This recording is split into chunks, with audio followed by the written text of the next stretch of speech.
18 పడిమెట్ల పైకెక్కి గుడికేగు భక్తులకు ఎదురొచ్చే బంగారు స్వామి ఇరుముడులు స్పృశించి శుభమనుచు దీవించి జన బృందముల చేరే జగమేలు స్వామి తన భక్తులొనరిల్చు తప్పులకు తడబడి ఒక పక్క ఒరిగెన ఓంకారమూర్తి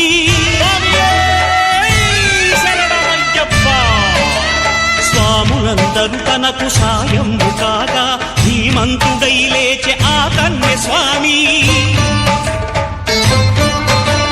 పట్టబంధము వీడి భక్తతతికై పరుగు పరుగున వచ్చే భూమిపైకి నరుడై